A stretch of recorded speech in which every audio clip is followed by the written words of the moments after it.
Apocalypse des zombies chapitre 9, Delta de la séquence de rêve 2 @Bunker Charlie, épisode 2, 25 mai 2021. Et pour re-up notre approvisionnement en matériel médical. Tout le monde était d'accord. Nous avons reculé par escouade et sommes retournés à nos véhicules.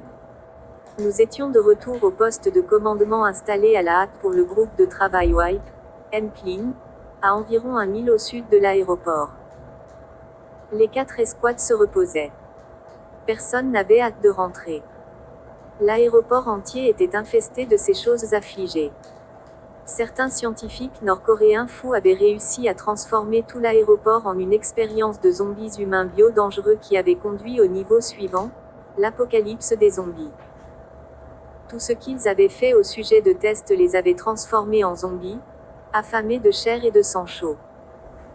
Mais quels qu'ils soient et quoi qu'ils aient fait, ils ont créé ces choses affligées. Nous avons tout réalisé qu'il serait plus difficile que nous ne le pensions d'assurer la survie de l'humanité. Plusieurs jours plus tard, nous et les 3 mêmes équipes sommes retournés pour reprendre là où nous nous étions arrêtés. La première équipe comptait un soldat de moins.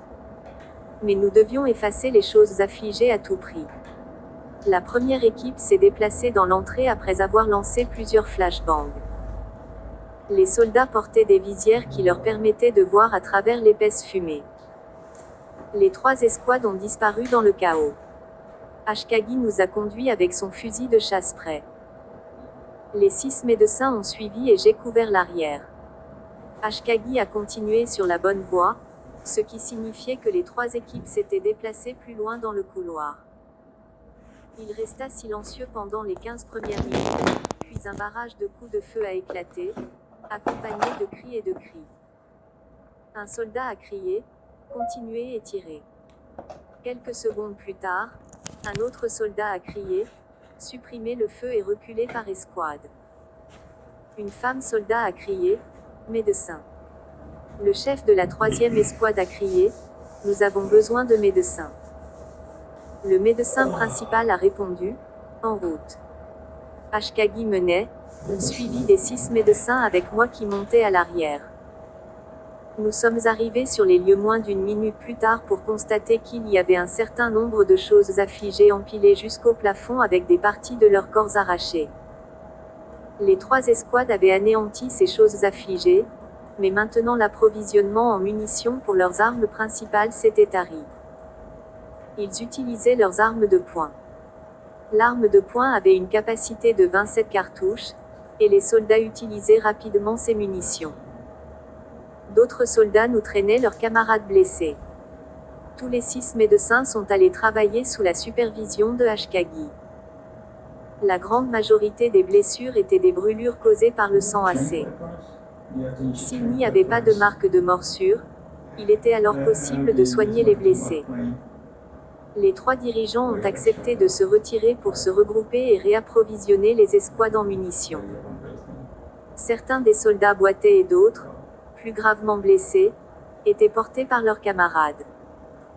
Une fois que le dernier soldat blessé a été chargé dans le Hummer des médecins, une fois que les soldats étaient dans leurs Hummers, nous avons tout hurlé, arrivant au complexe de fortune en moins de 5 minutes. Quelques heures plus tard, Ashkagi et moi étions dans la zone blindée de la tente des infirmiers. Le médecin principal et d'autres médecins étaient occupés à soigner les soldats blessés. Presque toutes les blessures étaient des brûlures causées par le sang acide des Afflicted Things.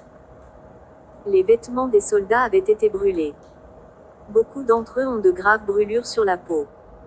Le sang acide des Afflicted Things avait également brûlé certaines des armes des soldats, le sang pouvant brûler ou liquéfier n'importe quoi. Plusieurs jours se sont écoulés, et le groupe de travail Bigwigs n'avait pas libéré ni les 3 autres escouades de combat, ni les 3 autres escouades de combat pour reprendre la tâche consistant à nettoyer l'hôpital des Afflicted Things. Jusqu'à présent, nous n'avions fait nulle part près de l'atrium. Nous étions toujours dans le couloir d'entrée, l'atrium proprement dit étant à 500 mètres. Aucun des 4 dirigeants ne s'en souciait. Ils ont gardé le silence dans l'espoir que les gros bonnets oublieraient tout de leurs escouades. De nouvelles armes ont été émises, Les munitions ont été réapprovisionnées. De nouveaux soldats ont remplacé les blessés graves, de sorte que chaque escouade compte désormais 12 membres. Les 4 escouades ont reçu des ordres de disponibilité. À la pause café un matin, je suis tombé sur le chef de la première escouade, un fantassin des opérations spéciales de Manille. Sa spécialité était la guerre dans la jungle. Nous avons parlé brièvement, il pensait que j'étais médecin. Je l'ai corrigé en disant: je suis un gardien pour l'équipe médicale. Il a demandé: vous connaissez la médecine? Je ne connais pas les médicaments d'un trou dans le mur, lui ai-je dit. Puis j'ai demandé: qu'est-ce que nous n'avons pas vu à l'aéroport? Il a avalé une bouchée, puis a dit: nous avons des ennuis. Les choses font de nous les humains une source de nourriture. Et il meurt de faim. Il y en a beaucoup là-dedans. J'ai demandé des lance-missiles sur l'épaule, mais ma demande a été refusée. Nous avons émis plusieurs grenades à main supplémentaires. Trop généreux, ai-je dit. Qu'avez-vous ressenti à l'idée de tirer sur l'un de vos propres soldats? Il a poussé un souffle de désespoir. Après avoir réfléchi un moment, il a finalement dit: si je suis mordu par l'une de ces choses affligées, n'hésitez pas à me tirer la tête. C'est la chose la plus humaine à faire et aussi la bonne chose à faire. Sans oublier que c'est la chose la plus compatissante à faire. Si le soldat tombé n'avait pas été réanimé, votre refus de la laisser être abattue aurait-il été maintenu? J'ai demandé. Absolument, dit-il immédiatement. Qu'est-il arrivé à la chose compatissante et à la bonne chose à faire? Ai-je demandé. J'avais entendu parler de ces choses, mais je n'en avais jamais été témoin avant l'une de mes soldats tombés au combat réanimé. Je ne vais pas vous tirer la tête, mais Ashkagi n'aurait aucun problème à le faire. C'est un gros salaud. Nous avons tous les deux ri. À minuit, la mission est tombée. Les autres escouades avaient subi de lourdes pertes et demandaient des renforts. Dès notre arrivée, nous avons été accueillis par des médecins et des soldats affolés. Nos 6 médecins leur ont fourni ce dont ils avaient besoin. Une douzaine de soldats gravement brûlés gémissaient. Nous ne pouvions pas y rester trop longtemps car les 3 escouades auxquelles nous étions attachés étaient entrées à l'intérieur. Ashkagi a mené avec un fusil de chasse dans ses mains avec 6 médecins derrière lui et moi à l'arrière. J'étais pandémonium quand des fusillades ont éclaté, les soldats hurlant et hurlant.